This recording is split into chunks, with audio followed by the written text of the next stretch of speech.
I have to admit I came to this hearing with some degree of trepidation about how it might be conducted, and I'd like to think we demonstrated a good civil discourse on a very contentious issue that, from my standpoint, everyone seemed to be in agreement we should fix. Devil's in the details, how to go about that, of course.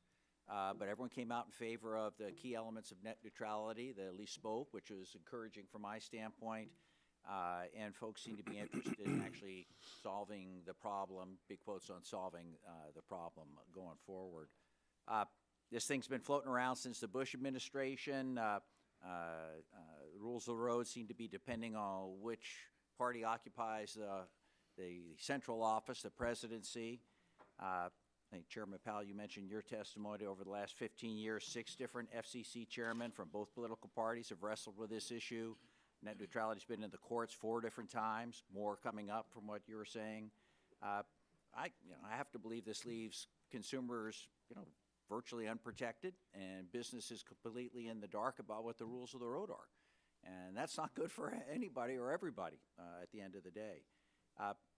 Consumers and folks in the industry, I think, all agree we need the transparency, no blocking, no throttling, no pay prioritization, except for health and public safety. That came out here today.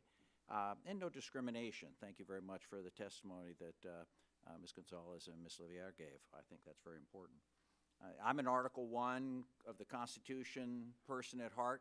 My job is to legislate. Congress is supposed to be the legislative body. We've far too long abdicated, I think, our responsibilities to the executive branch, and we end up putting Mr. Wheeler, Mr. Powell in tough situations, doing the best they can. They've done yeoman's work. I appreciate the work both of you have done. So I think what we've heard so far today is that Congress has failed, to provide the FCC with clear legislative and congressional direction. And I, for one, like several others here, have also said today, favor that we go down that route. Last Congress, I supported Chairman Doyle's resolution of disapproval of Chairman Powell's rule because it's pretty irresponsible for Chairman Powell to roll back the wheel order without putting in any other enforceable protections for consumers.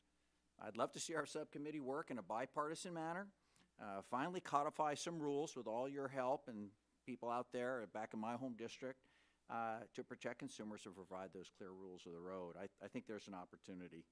And for my colleagues who are truly concerned following Chairman Powell's action about consumers not being protected right now, if we choose not to solve this problem in this Congress, then those consumers will continue to be at risk at least over the next 2 years and quite possibly into the distant future.